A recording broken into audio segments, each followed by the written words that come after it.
ஐக்கிய நாடுகளுக்கான இலங்கை காரியாலயத்துக்கு வந்து ஒரு மகஜர் கொடுத்திருக்கின்றோம். அதாவது கடந்த காலங்களிலே 77ஆம் ஆண்டு முதல் சுமார் 2009ஆம் ஆண்டு வரை இங்கு வடகிழக்கு மக்கள் கொலை செய்யப்பட்டார்கள். தமிழர்கள் விசேடமாக குழந்தைகள் அனைவரும் கொலை செய்யப்பட்டிருந்தார்கள். ஆனால் அந்த கொலைக்கான காரணம் என்ன, செய்தவர்கள் யார் என்பதை தேடிப்பிடிக்க வேண்டும்.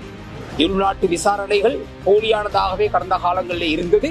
தற்போது வெளிநாடுகள் தலையீடுகள் ஏற்பட்டிருக்கின்றன. ஐக்கிய நாடுகள் சார்பாக ஒரு உயர் அதிகாரி இலங்கைக்கு வந்து சென்றார். எங்களுக்கு அவரை சந்திக்க முடியாமல் போன போதிலும் அதற்கான ஒரு கடிதத்தை நாங்கள் அவரிடம் சமர்ப்பித்திருக்கின்றோம். இந்த கொலைக்கான காரணம் யார் என்பதை விட கொலை செய்தவர்கள் யார் என்பதை நாங்கள் பார்க்க வேண்டும். எனவே இராணுவத்தினர் கொலை செய்ததாக கூறப்படுகின்றது தமிழ் பாராளுமன்ற உறுப்பினர்களினால். ஆனால் 77ஆம் ஆண்டு முதல் சுமார் 2004ஆம் ஆண்டு வரை EPRLF, டெலோ, புளொட், ENDLF போன்ற கட்சிகள் இப்போது அவர்கள் அரசியலுக்கு வந்த போதிலும் அன்று அவர்கள் தீவிரவாத குழுக்களாக இருந்து தமிழ் மக்களுக்கு இன்னலா தொல்லைகளை இராணுவத்தோடு சேர்ந்து கொடுத்தவர்கள். எனவே இவர்களாலும் பலர் கொலை செய்யப்பட்டிருக்கலாம், கொலை செய்யப்பட்டிருப்பார்கள் நிச்சயமாக வடக்கிலும் கிழக்கிலும். எனவே இவ்வாறான பாராளுமன்ற உறுப்பினர்களாக முன்னால் இருந்தவர்களும் தற்போது இருப்பவர்களும் கைது செய்யப்பட்டு விசாரிக்கப்படல் வேண்டும். உண்மையாகவே இது ஒரு பக்க சார்பாக அரச படைகள் தான் கொலை செய்தது என்று கூறுவதற்கு எவ்விதமான ஆதாரமும் இல்லை. ஏனெனில் 89ஆம் ஆண்டளவில் நான் வவுனியாவில் இருந்தேன். அப்போது வீதிகளிலே ஒவ்வொரு சந்தியிலும் இருந்தது புலட் இயக்கம், EPDP, EPRLF, டெலோ, இவர்கள் தான் அங்கு இருந்தார்கள், ENDLF போன்றவர்கள். எனவே இவர்கள் தான் மக்களை கடத்தினார்கள், கொலை செய்தவர்கள் இவர்கள் தான். இது மாத்திரமல்ல, மட்டக்களப்பு பகுதியில் இது நடைபெற்றது. அந்த காலகட்டத்திலே ஜனா பாராளுமன்ற உறுப்பினராகவும் இருந்து பல அநியாய அட்டூழியங்கள் செய்தவர் அவர். இப்போது சிவாஜிலிங்கம் பெருசா சிவாஜி கணேசனை போல் பேசுகின்றார். ஆனால் அந்த காலத்தில் LTT அவரை தேடி இது கொலை செய்வதற்கு 89ஆம் ஆண்டு அவருடைய தலைவர் ஸ்ரீ சபாரத்தினம் LTT-யினரால் வவுனியாவில் சுட்டுக் கொல்லப்பட்டார். அந்த கொல்லப்பட்ட காலகட்டத்தில் இவர் ஓடி ஒளிந்திருந்தார். இவர் நல்லவராக இருந்திருந்தால் அப்போது இருந்திருக்கலாம். எனவே இவர்கள் அனைவரும் தீயவர்கள்.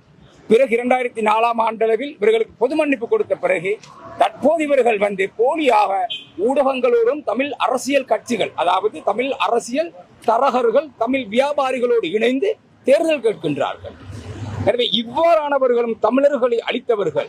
இந்த நாட்டில் உள்ள அரச படை பொதுவாக 99% சிங்களவர்கள்.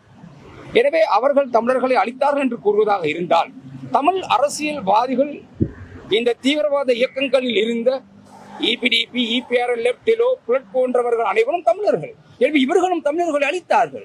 அவ்வாறாயின் இவர்களுக்கு நாம் கொடுக்க வேண்டிய தண்டனை என்ன? ஆனால் இன்று மேடைகளிலும் ஊடகத்துக்கு முன்னாலும் வந்து இவர்கள் பேசுகின்றார்கள், வடகிழக்கில் தமிழர்கள் அழிக்கப்பட்டார்கள், ஒழிக்கப்பட்டார்கள், இது சம்பந்தமாக சர்வதேச விசாரணை வேண்டும் என்று கேட்கின்றார்கள். இது ஒரு நகைச்சுவையான விடயமாகவே எங்களுக்கு தெரிகின்றது. ஆகவே நாங்கள் நாளை அல்லது நாளை மறுதினம் CID-யிடம் இது சம்பந்தமாக முறைப்பாடு செய்வதற்காக இருக்கின்றோம். இவர்களும் விசாரிக்கப்பட வேண்டும். EPDP, EPRLF, டெலோ, புலட் எல்லோரும்.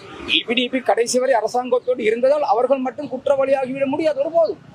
நிச்சயமாக மற்றவர்களும் விசாரிக்கப்பட வேண்டும். வரதராஜ பெருமாள் இருந்தார், இப்போது இருக்கின்றார், அதுபோல் அனைவரும் இருக்கின்றார்கள். எனவே இவர்கள் ஏன் நீங்கள் விசாரிக்கவில்லை? தமிழ் அரசியல் கட்சிகளிலே இவர்கள் தேர்தல் கேட்டுவிட்டால் இவர்கள் பரிசுத்தமானவாறு ஆகிவிடுவார்களா?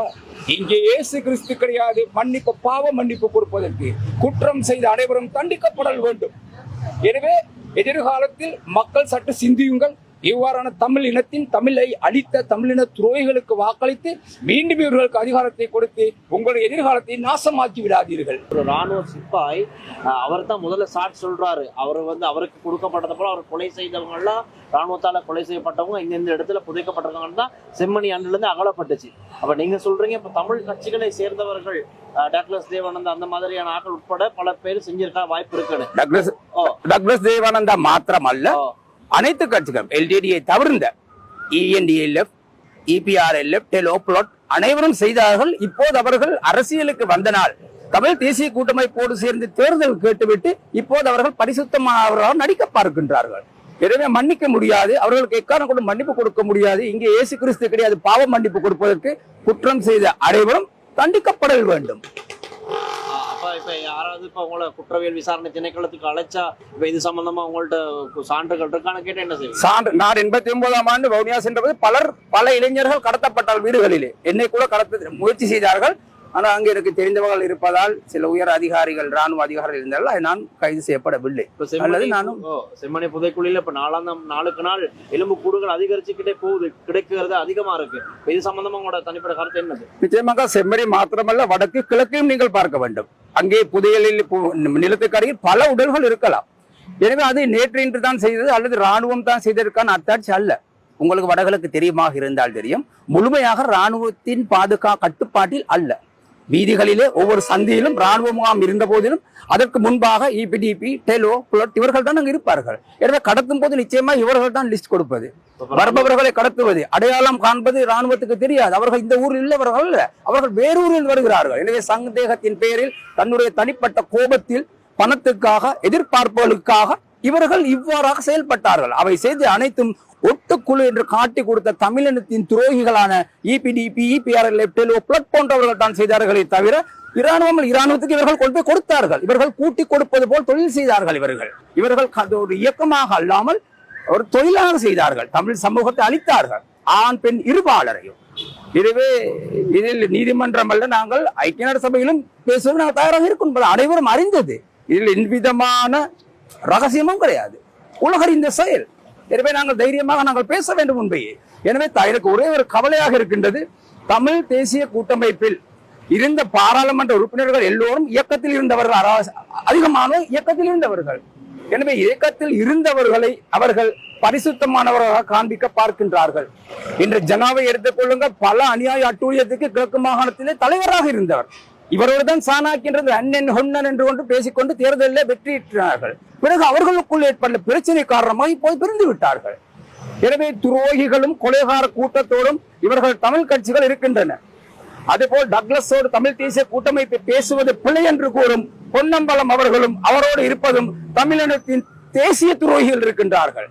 டெலோ, பிளாட், இபிஆர்எல் இவர்கள் யார்? மண்டையன் குழு தலைவர் என்று கூறப்பட்டது. மண்டையிலே போட்டார் சுரேஷ் பிரேமச்சந்திரன். எனவே மண்டையன் குழு தலைவர் பெயர் வைக்கப்பட்டது. சிவாஜிலிங்கம் எல்லாம் கொலைகார கூட்டங்கள், கொள்ளையடித்த கூட்டங்கள் இவர்கள். எனவே இவர்களை அருகில் வைத்துக் கொண்டு அவர்தான் சரி இவர்தான் பிழை என்பது அல்ல. வடகிழக்கில் இருக்கும் தமிழ் கட்சிகள் அனைவரும் தமிழ் சமூகத்துக்கு துரோகம் செய்த துரோகிகள், மாற்று கருத்து கிடையாது.